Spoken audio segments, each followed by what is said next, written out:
we're just on our way back here, and we usually try to call a little bit on our way back just in case. And sure enough, there was an answer way back here in this next little ravine type thing.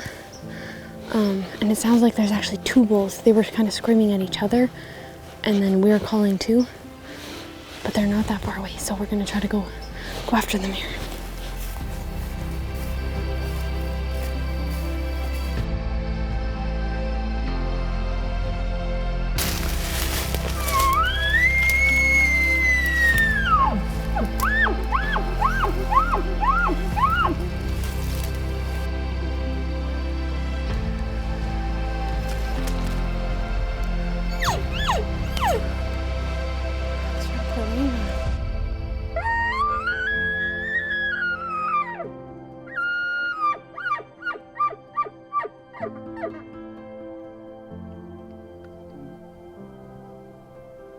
You want me to shoot him right?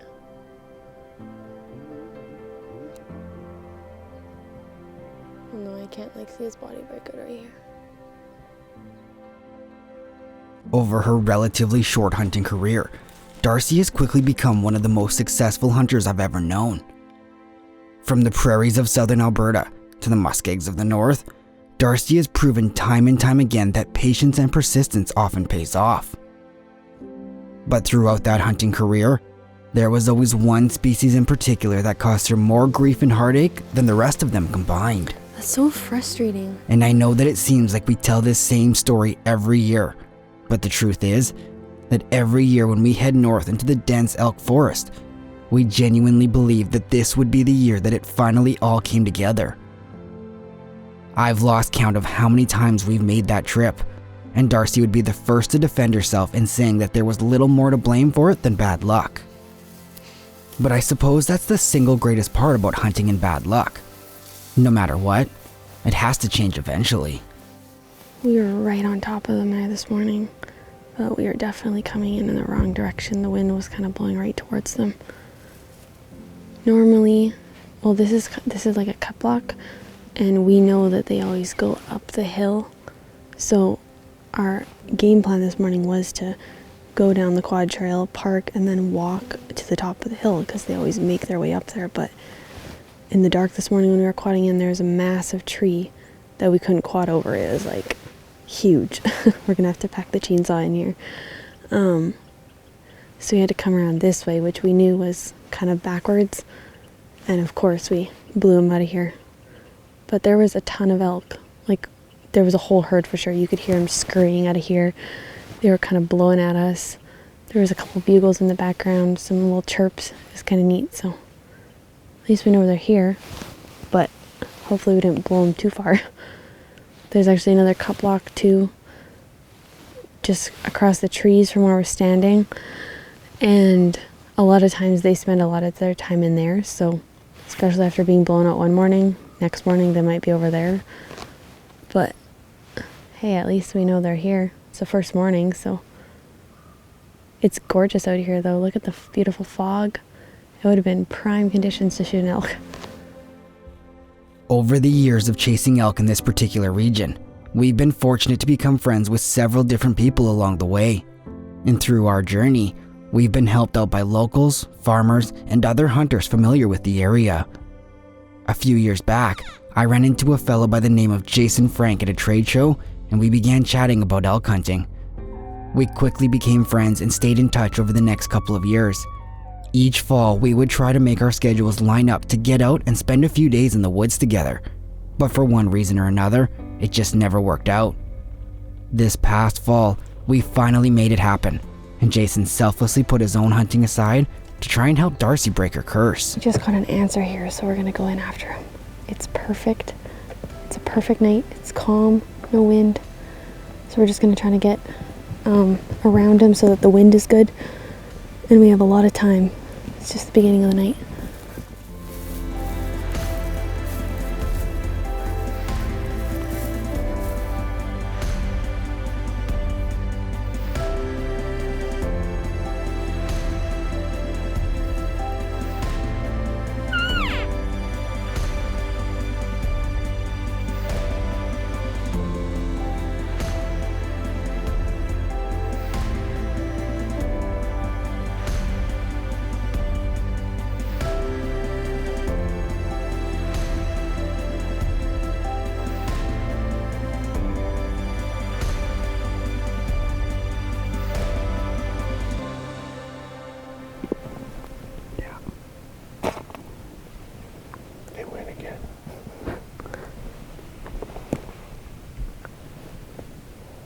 Fatal Impact is proudly sponsored by Covert Scouting Cameras, Vortex Optics, Old Smokes Coffee, Top Notch Taxidermy Studio, and the MD of Bonnyville. This segment of the show is brought to you by Deluxe Wall Tents, built in Canada for Canadian conditions. This segment of the show is brought to you by the MD of Bonnyville. Lake adventures happen here.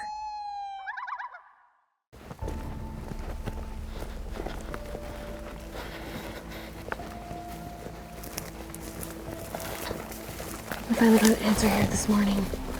He answered after the second call, so he didn't sound very far away either, so we're just gonna try to sneak up on him. He's like right here in these trees.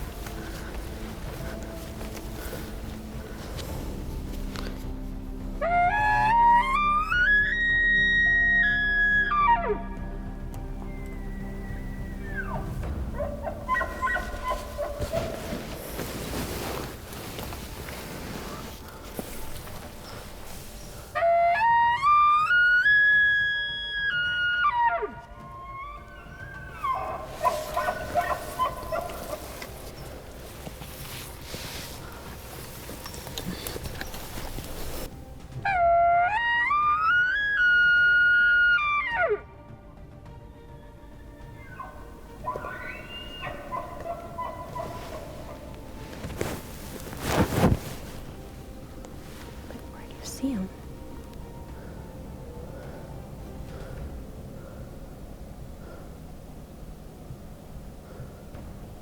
He's coming. Here we go. 1, 2, 3, 4. 4, yeah.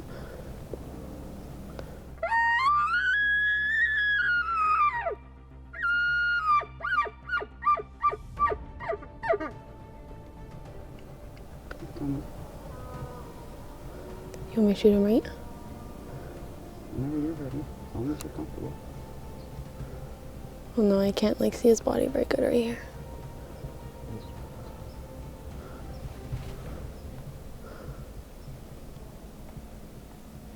Oh, he's raking trees.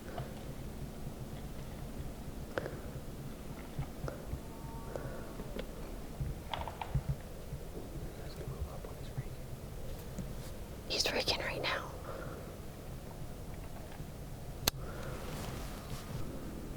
Can you shoot him, man? I could shoot him in the chest. If you have a clean shot.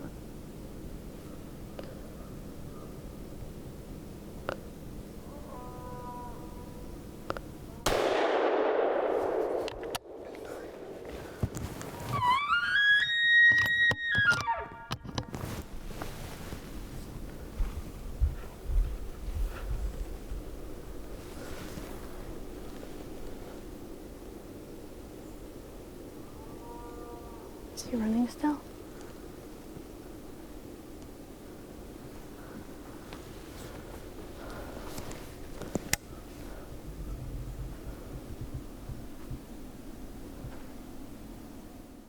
Fatal Impact is proudly sponsored by Wood Wheaton Supercenter, True Fire Releases, Gorilla, Black Widow Innovations, Phone Scope, and Federal Premium Ammunition. This segment of the show is brought to you by Wood Wheaton Supercenter, a proud supporter of our outdoor heritage. This segment of the show is brought to you by Vortex, the force of optics. After 9 years straight of chasing elk, Darcy was finally given her very first opportunity. With that bull standing at 80 yards facing her, she was more than confident in taking the shot. However, what she didn't see in the crosshairs of her Vortex scope was a small tree directly between her and the elk. Shooting only a 140 grain bullet through the dense forest wasn't ideal, and would prove to be a costly mistake, as the bullet deflected just enough to go right past his shoulder. It was a tough pill to swallow, and just further emphasized the curse that she had with elk. We knew we were in the right place with Jason and Braden, and we continued hunting hard for the rest of the week. Jason managed to get us in tight on bulls every single day, but like usual, we couldn't get them to break cover for a shot. On the final morning of the hunt, Jason wasn't able to join us, but sent us into one of his favorite spots for the hunt. As we waited patiently for the light to break, we were surrounded by 9 different screaming bulls, and we just knew that this would be our morning.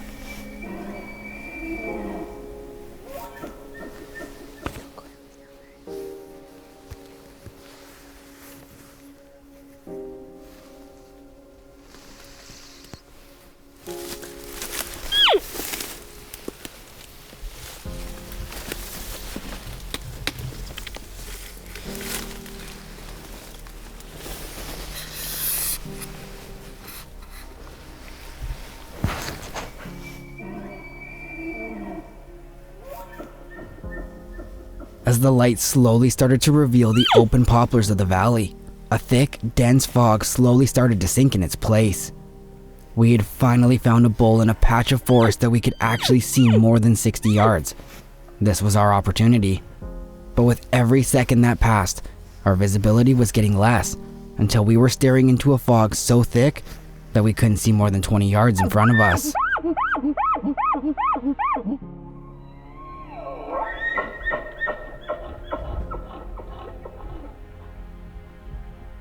He was standing less than 40 yards away in the wide open. I could see him with my bare eyes, but Darcy just couldn't pick him out in the blanket of fog. We ended up chasing this particular bull for over an hour as his cow slowly led him away from us. We would never catch more than a glimpse of him through the fog as we chased him up and over the ridge.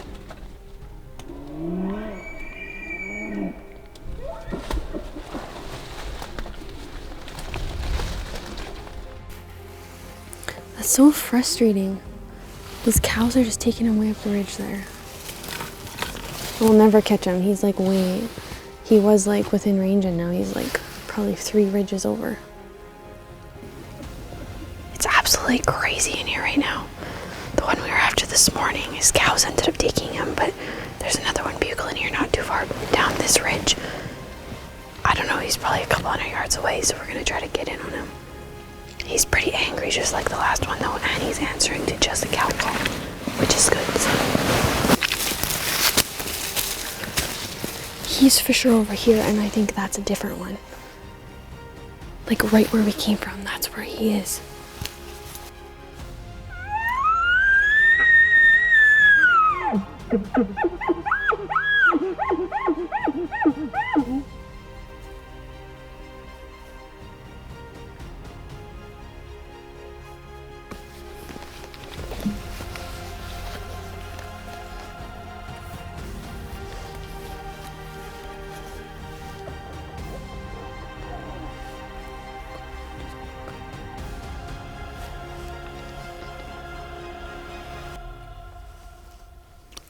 Yep.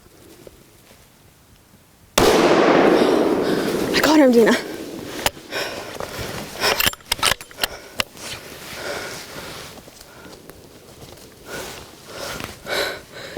Did he run? He did run? I had to have got him. He came out right where I wanted him to come out.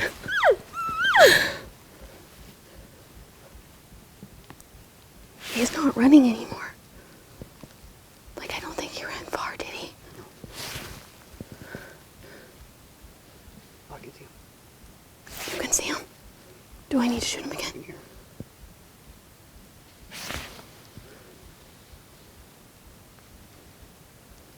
Go down. Can you see him? Fatal Impact is proudly sponsored by Mad Ramps, High Mountain Seasoning, Arcan Trailer and RV, Block Targets, iHunter, Glendale Targets, and Deluxe Wall Tents.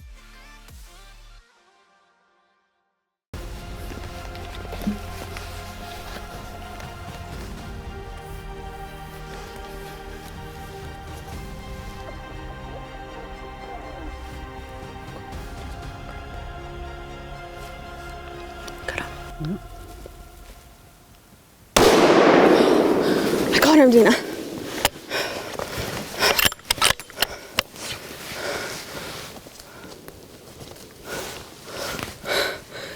Did he run? He did run? I had to have got him. He came out right where I wanted him to come out. I honestly can't believe that finally happened. We've had like bulls screaming around us all morning. This is like insane. This is probably like our best morning of elk hunting that we've ever had, hey? Pretty close. Like we drove in here with the quad. Well, we drove just way up the ridge, and we kind of just sat for a bit, and they were going like crazy all morning in the dark. And as soon as we got legal light, we were on one. He took off with a bunch of cows. This one was another one that was bugling behind him. And he actually was answering to cow calls at first, and then Dana threw a few bugles at him, and he came right up the hill, right like exactly what we would want him to do. I honestly can't believe that worked out like that. I wasn't sure if he was going to come out to the left or the right, but right where he came up on the hill there is like where I was like practicing in my scope. I think he was standing somewhere right here when I shot him. This is exactly why we'd hear him crashing for so long, because look at this stuff. It was actually one of the prettiest things when he crested this hill. He was way bigger than I thought he would be standing up on this hill too. Like I could see his whole horns, or like all his horns and his whole body. It was just pretty. He looked like Lion King standing on the hill. Oh yeah, he's a 6x6. Look how heavy he is. He's nice dark horns.